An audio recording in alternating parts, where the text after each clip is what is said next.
दोस्तों मेरा नाम है नयन और आज हम आए हैं हमारे फार्म पे एनआरडी पोल्ट्री फार्म्स में। तो दोस्तों आज मैं आपको बताने वाला हूँ कि एक इसी पोल्ट्री शेड और ओपन पोल्ट्री शेड में दोनों में डिफरेंस क्या है दोस्तों, एंड दोनों में से सबसे अच्छे कौन से शेड है एंड सबसे अच्छे काम कौन से करते हैं दोस्तों। एट लास्ट दोस्तों मैं आपको बताने वाला हूँ कि आपको ओपन शेड चलाना चाहिए या फिर इसी शेड चलाने चाहिए। तो दोस्तों आपने अगर मेरा चैनल सब्सक्राइब नहीं किया होगा तो सब्सक्राइब कर लीजिए और से बेल नोटिफिकेशन को दबा दीजिए। और से दोस्तों ऐसे डेली अपडेट चाहिए होंगे तो मेरे चैनल के साथ बने रहिए। तो दोस्तों सबसे पहले हम बात करते हैं ओपन शेड की। तो दोस्तों जो ये पोल्ट्री इंडस्ट्री में जो ओपन शेड है दोस्तों, ये सबसे पुरानी मेथड की फार्मिंग के शेड है। मतलब ये हम बहुत पहले से यूज़ करते आ रहे हैं। और से ये जो इसी शेड है दोस्तों, ये अभी अभी नई तकनीक के हिसाब से बनाए गए हैं। तो दोस्तों आपको तो अंदाज़ा लग ही गया होगा कि सबसे एडवांस तो इसी शेड ही है ओपन शेड से। पर दोस्तों अगर आपको पोल्ट्री फार्मिंग स्टार्ट करनी होगी और आपका बजट नहीं है कि आप इसी शेड ओपन कर सके, तो दोस्तों आप ओपन शेड भी चला सकते हैं और अच्छी खासी इनकम कमा सकते हैं। दोस्तों मैं आपको कुछ एडवांटेज बता दूंगा ओपन शेड के कि आप ओपन शेड कैसे बना सकते हैं दोस्तों। तो दोस्तों ओपन शेड बनाने के लिए आपको एक फार्म लैंड चाहिए होगा और जो अच्छे से connected by road and bye electricity. ये दोनों कंडीशन इसी शेड को भी अप्लाई होते हैं दोस्तों। पर जो आपकी जो कॉस्ट है दोस्तों ओपन शेड बनाने की, वो नियर अबाउट 1/3 ही है दोस्तों एक इसी शेड बनाने की। तो दोस्तों आप बहुत ही कम पैसों में एक ओपन शेड खड़ा कर सकते हो। अगर आपने 330 फीट बाय 45 फीट ये इतना शेड बनाया दोस्तों, तो इसकी कैपेसिटी तकरीबन 5 to 5.5 थाउजेंड की हो जाएंगी दोस्तों।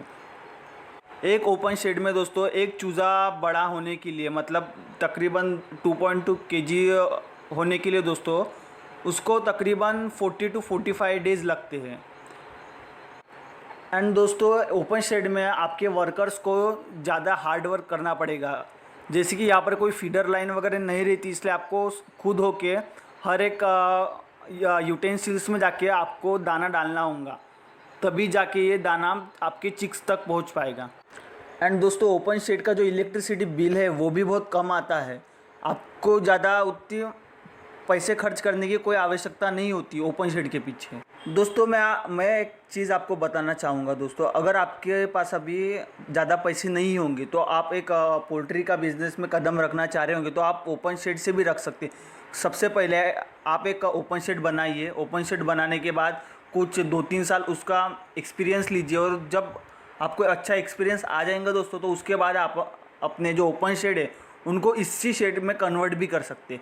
हमारे एनआरडी फार्म्स के तीनों के तीनों शेड हमारे पहले ओपन शेड थे, हमने इनको कन्वर्ट किए दोस्तों इसी शेड में, क्योंकि हमको एक्सपीरियंस आ गया था। उसके बाद आप बिना एक्सपीरियंस के डायरेक्ट इसी शेड में जाएंगे तो आपको बहुत भारी नुकसान भी उठाना पड़ सकता है दोस्तों। इसलिए मैं तो ये कहना चाहूँगा कि आप सबसे पहले ओपन शेड में अपना एक्सपीरियंस बढ़ा लीजिए, उसके बाद ही इसी शेड में कदम रखिए दोस्तों। एंड ओपन शेड का ड्रॉबैक्स ये है कि आपको ज़्यादा से ज़्यादा केयर करनी पड़ेगी दोस्तों। कि आपको तो पता है ओपन शेड ओपन रहने की वजह से इनको ज़्यादा जर्म्स वगैरह अफेक्ट करने के ज़्यादा चांसेस होते हैं, क्योंकि हवा बाहर से ऐसे खेलती रहती है मतलब शेड के अंदर।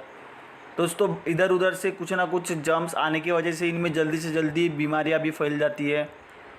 एंड दोस्तों आप उतना प्रोडक्शन नहीं निकाल सकते। जैसे कि एक इसी शेड की, मतलब एक इसी शेड में 330 फीट के अगर 11 to 12,000 की कैपेसिटी होंगी उस शेड की, तो ओपन शेड की उतनी लेंथ की सिर्फ 5 to 6,000 ही कैपेसिटी रहेंगी। तो आप समझ सकते हैं दोस्तों कि कितना डिफरेंस है प्रोडक्शन के मामले में एक ओपन शेड और एक इसी शेड में। इस शेड में जहां आप 12,000 बर्ड्स का प्रोडक्शन निकाल रहे हैं, तो उसी वक्त आप ओपन शेड में बस 5 से 6,000 का एक प्रोडक्शन निकाल सकते हैं दोस्तों। एंड जो इसी शेड की जो प्रोडक्शन कॉस्ट है वो भी अच्छी ज़्यादा रहती है as compare to open shed. Open shed में पूरा मैनुअल रहता है दोस्तों, कुछ भी विंचिंग सिस्टम नहीं रहती, ब्रूडिंग सिस्टम उतनी हाई फाई नहीं रहती, मतलब इंसुलेटिंग कुछ भी नहीं रहती। मतलब आप अपने शेड का जो टेम्परेचर है वो उतना मेंटेन नहीं रख सकते। एंड टेम्परेचर मेंटेन करना ये मस्ट है पोल्ट्री में। अगर आप टेम्परेचर पे कमांड आपकी बैठ गई, मतलब आपके टेम्परेचर पे कमांड बैठ गई, तो दोस्तों आपका FCR वगैरह अच्छे से मेंटेन हो जाएगा हमेशा। आपके बर्ड्स का भी वेट अच्छा रहेगा दोस्तों, सब कुछ अच्छा रहेगा अगर आप अपना टेम्परेचर मेंटेन करेंगे तो। ख़ास तरीके से समर में ओपन शेड में बहुत ही प्रॉब्लम फेस होती है दोस्तों, क्योंकि जो शेड के अंदर का टेम्परेचर अबव 40 चले जाता है, कि बाहर का टेम्परेचर 45 के अबव चले जाता है, तो ऑटोमेटिकली जो अंदर का टेम्परेचर रहता है वो 35 के अबव तो हो ही जाता है दोस्तों। एंड अगर 35 के अबव गया तो आपके जो चिक्स है दोस्तों, उनका जो वज़न है, वेट, वो घट जाता है दोस्तों। इसलिए हम समर में ओपन शेड में ऊपर से स्प्रिंकलर्स वगैरह यूज़ करते हैं दोस्तों ऊपर से, जिस वजह से शेड थोड़ा ठंडा रहे। पर दोस्तों ये इतना भी वर्किंग नहीं है जितना इसी में वर्किंग है। इसी का जो अंदर का टेम्परेचर रहता है दोस्तों, समर में भी अच्छा मेंटेन रहता है, बहुत अच्छा मेंटेन रहता है। आप अपना समर में भी अच्छी बैच निकाल सकते हो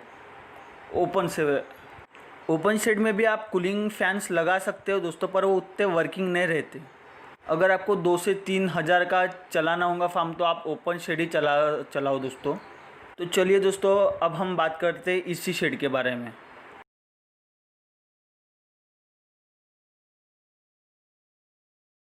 तो दोस्तों अब हम बात करते हैं इसी शेड की। इसी शेड में क्या क्या ऐसे अलग जो रहता है जो ओपन शेड में नहीं रहता है।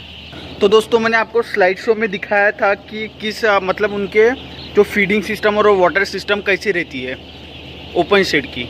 तो दोस्तों देख सकते हैं आप कि इसी शेड की किस प्रकार है वाटर सिस्टम और फीडर सिस्टम होती है। देख सकते हैं दोस्तों, यहाँ पर पूरा मैनुअल का कुछ भी नहीं है दोस्तों, यहाँ पर पूरा ऑटोमेटिकली चला जाता है। पानी एंड इनका फीड वगैरह सब कुछ ऑटोमेटिकली चला जाता है दोस्तों, आप देख सकते हैं। दोस्तों मैंने आपको एक बात बताई थी कि टेम्परेचर मेंटेन करना है अपने को। तो दोस्तों अभी बाहर बहुत बारिश चालू है और बाहर का जो टेम्परेचर है वो तो कम गिर गया है, और हमारे जो चिक्स है आप देख सकते हैं कितने छोटे छोटे चिक्स है। ये 2-3 दिन के ही चिक्स है अभी, अभी इनका ब्रूडिंग पीरियड चालू है दोस्तों। तो ब्रूडिंग पीरियड चालू होने की वजह से इनको हाई टेम्परेचर होना, पर बाहर का टेम्परेचर तो लो है। तो आप देख सकते हैं जो हमारा इंसुलेशन है, जो कि ओपन शेड में नहीं रहता इतना अच्छा इंसुलेशन। ऊपर का देखो रूफ इंसुलेशन, साइड इंसुलेशन कि किस प्रकार दिया है हमने। इसी के अंदर का जो टेम्परेचर रहता है वो मेंटेन रहता है, और चिक्स को ज़्यादा फ़र्क नहीं पड़ता कि बाहर का टेम्परेचर क्या है, उनको अंदर के टेम्परेचर से ही फ़र्क पड़ता है। अगर यही ओपन शेड होता तो यहाँ का जो टेम्परेचर रहता है वो बहुत गिर जाता नीचे, पर अभी कुछ भी गिरे नहीं है दोस्तों। अभी भी अच्छे 30 to 33 डिग्री सेल्सियस या फिर 30 डिग्री सेल्सियस तक मेंटेन है अंदर का टेम्परेचर। तो दोस्तों आप देख सकते हैं कि ये पहले हमारा शेड ओपन शेड था। आप देख सकते हैं हमारे पोल्स वगैरह आपको दिख रहे होंगे, ये ओपन शेड था, हमने इसको इसी शेड में कन्वर्ट किया है। जैसे कि मैंने आपको पहले ही बताया कि आप पहले ओपन शेड का तजुर्बा ले लीजिए, एक्सपीरियंस ले लीजिए, उसके बाद तो आप इसी में कन्वर्ट करके अच्छा पैसा छाप तो सकते हैं आराम से। पर आपको उससे पहले आपका एक्सपीरियंस अच्छा रहना ये बहुत मायने रखेगा दोस्तों। आप इसकी लेंथ देख सकते हैं 330 फीट है दोस्तों, ठीक है। अगर ये जब पहले ओपन शेड था तो इस शेड की कैपेसिटी थी 5000। हम इस शेड में 5000 चिक्स डालते थे। जब से हमने इसको एसी में कन्वर्ट किया है, इसी में कन्वर्ट करने के बाद तब से इसकी कैपेसिटी हो गई 10,000। तब से हम यहाँ पर 10,000, मतलब जगह उतनी, थोड़ा सा ज़्यादा इन्वेस्टमेंट करके हम ज़्यादा प्रोडक्शन ले रहे हैं। यही डिफरेंस है दोस्तों ओपन शेड और इसी शेड में। आप कम जगह पे ज़्यादा प्रोडक्शन ले सकते हो, पर इसका एक ये ज़्यादा एक्सपेंसिव है। ओपन शेड से दोगुना या फिर 3 टाइम्स ज़्यादा महंगा आता है दोस्तों इसी शेड। आप इसकी वाटर सिस्टम देख सकते हैं, फीडिंग सिस्टम देख सकते हैं, कंट्रोल पैनल्स। इसके मैंने सभी फीडिंग सिस्टम की अगर वीडियोस बना दिया है, आप मेरे चैनल पे जाके देख भी सकते हैं किस प्रकार है फीडिंग सिस्टम है हमारा। ब्रूडिंग सिस्टम के ऊपर भी बनाया मैंने दोस्तों, वो भी आप चेक कर सकते हैं मेरे चैनल में। आप सोच रहे होंगे दोस्तों कि ओपन शेड और इसी शेड में ऐसा क्या डिफरेंस है, मतलब कैपेसिटी दोगुना हो जाती है इसी शेड में। जगह तो उतनी रही थी पर कैपेसिटी दोगुना हो जाती।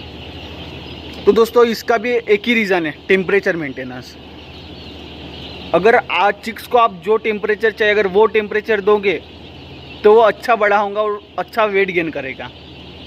एंड दोस्तों इसी का जो बर्ड रहता है उसकी जो मतलब उसको कम कम जगह लगती है एज़ कम्पेयर टू ओपन, क्योंकि ओपन में थोड़ा खुला खुला पक्षी रखना पड़ता है और इसी में जितना दाट रहेगा मतलब जितने ज़्यादा बर्ड्स रहेंगे उतनी अच्छी बात है, और ओपन शेड में जितने कम रहेंगे उतनी अच्छी बात है। तो आप सोच सकते हैं दोस्तों कि आप प्रोडक्शन कौन से शेड में ज़्यादा ले सकते हो, इसी शेड या फिर ओपन शेड।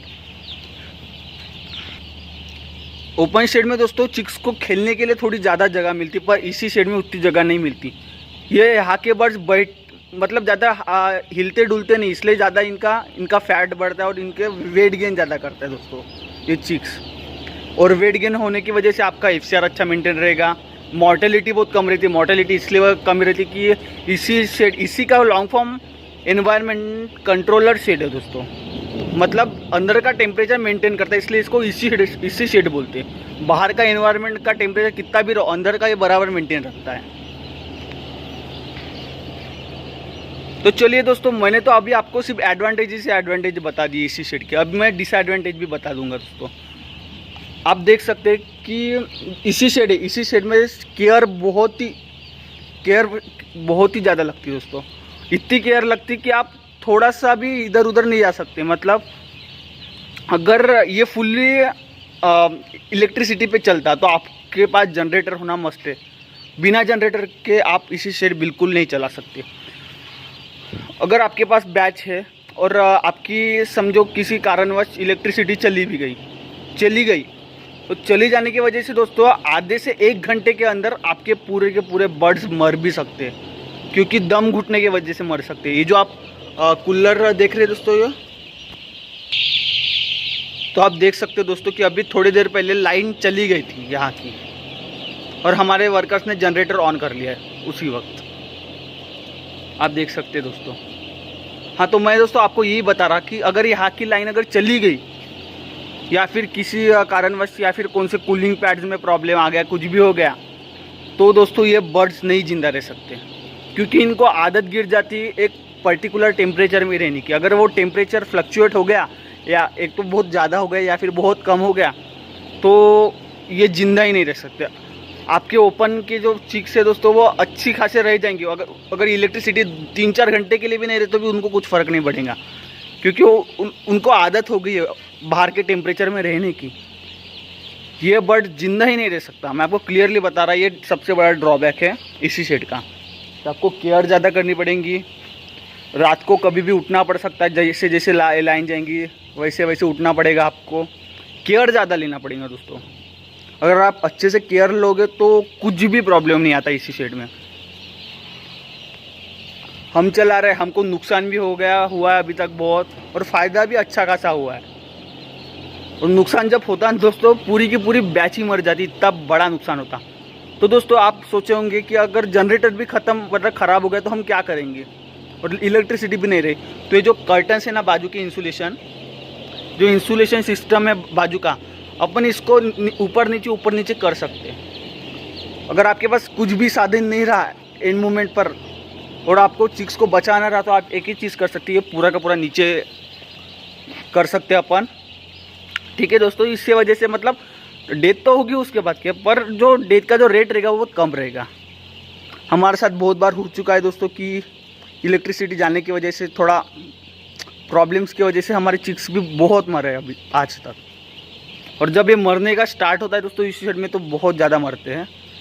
पर अगर वेट गेन रहा दोस्तों, वेट गेन उतने जल्दी भी करते हैं। जो चिक 45 डेज में 2.2 kg होता है, हमारे शेड में 40 डेज के बिलो ही हो जाता है वो 2.2 kg का एवरेजली। तो आप सोच सकते हैं कि इसी शेड मतलब आपको कितना अच्छा कमा के दे सकता है दोस्तों as compare to open shed. तो दोस्तों शायद से आप समझ चुके होंगे कि मुझे क्या कहना था।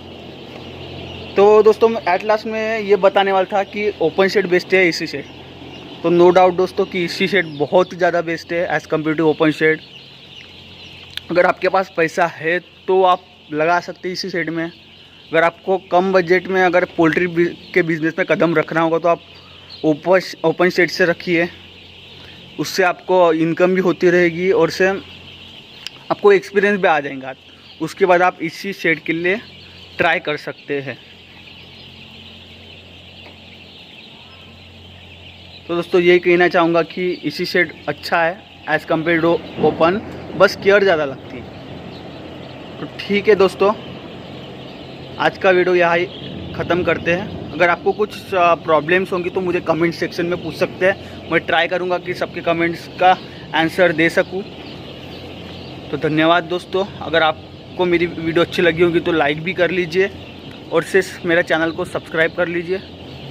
मिलता हूँ आपको नई वीडियो के साथ। अगर आपको और से किसी टॉपिक पे इंफॉर्मेशन चाहिए होंगी तो आप मुझे बता सकते हैं, मैं उस पर भी बना दूँगा। तो धन्यवाद दोस्तों।